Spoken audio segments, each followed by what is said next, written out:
Salam, selamat pagi saudaraku yang dikasihi Tuhan. Selamat berjumpa kembali dalam acara renungan singkat Gereja Masih Advent hari ke-7 Sidang Yosodipuro. Saudaraku yang dikasihi dalam Tuhan, baiklah sebelum kita belajar firman Tuhan pada pagi hari ini, kita akan berdoa terlebih dahulu. Bapa kami yang di surga, di dalam nama Tuhan Yesus Kristus kami datang menghadap kehadirat-Mu.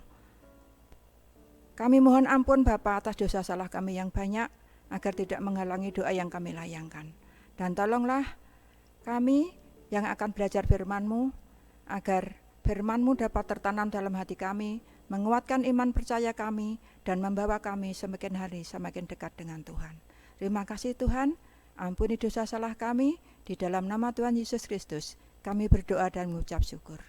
Amin. Saudaraku yang dikasihi dalam Tuhan, renungan kita pada pagi hari ini berjudul Selalu Sabar di Saat Sukar. Ayat intinya terdapat di dalam kitab Amsal 16 ayat 32 yang berbunyi sebagai berikut. Orang yang sabar melebihi seorang pahlawan. Orang yang menguasai dirinya melebihi orang yang merebut kota. Saudaraku yang kasih dalam Tuhan, sebagai umat Tuhan, tentu kita sudah mengenal bagaimana ceritanya orang-orang yang sabar, orang-orang yang diberkati Tuhan. Seperti Hana contohnya. Hana ini istrinya Bapak Elkana.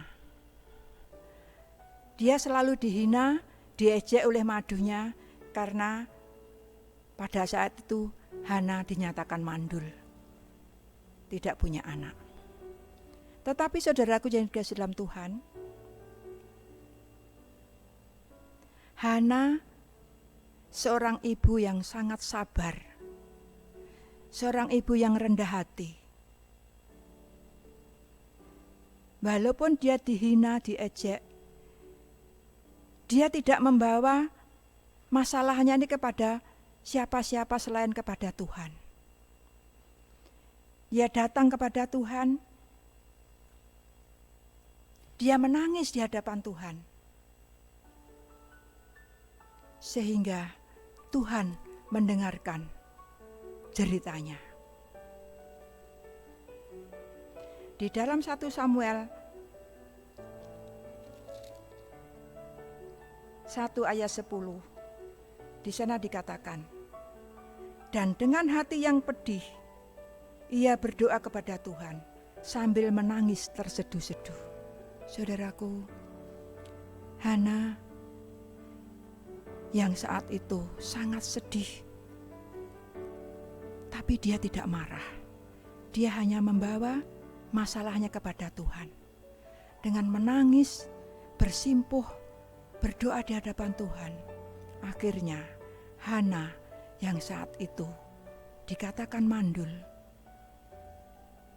diberkati Tuhan, disuburkan kandungannya, dan akhirnya Hana pun dikaruniai anak yang sangat dikasihi Tuhan, anak yang sangat berbakti kepada orang tua, terlebih kepada Tuhan. Dalam 1 Samuel 2 ayat 21 dikatakan, Tuhan mengindahkan Hana sehingga dia disuburkan kandungannya, dan dia pun diberi seorang anak yang sangat tampan dan sangat takut akan Tuhan. Bahkan bukan itu saja. Setelah melahirkan Samuel, Hana pun masih diberi lagi 3 orang anak laki-laki dan 2 anak perempuan. Nah, saudaraku yang dikasihi dalam Tuhan, orang yang sabar selalu diberkati Tuhan.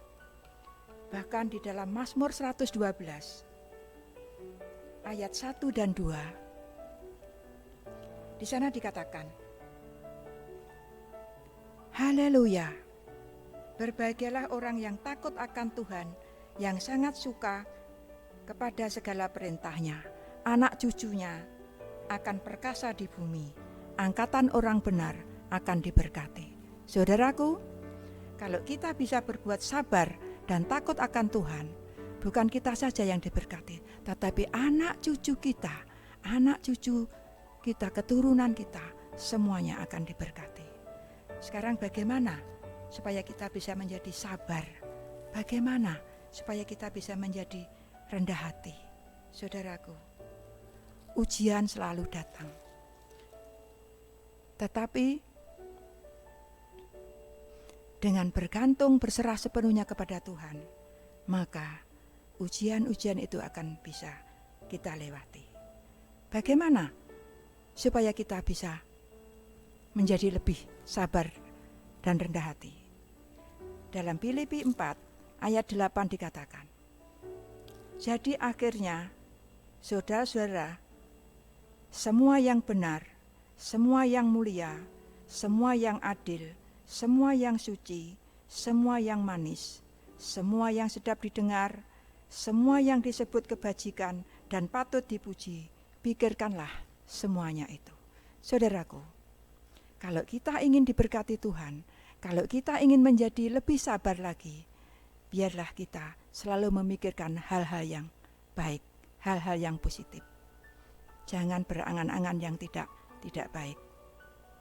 Karena apa yang kita pikirkan, itulah yang akan terjadi. Semoga firman Tuhan ini akan menguatkan iman percaya kita dan membawa kita semakin hari semakin sabar, semakin dekat dengan Tuhan dan semakin diberkati. Terima kasih, Tuhan memberkati kita semua. Amin.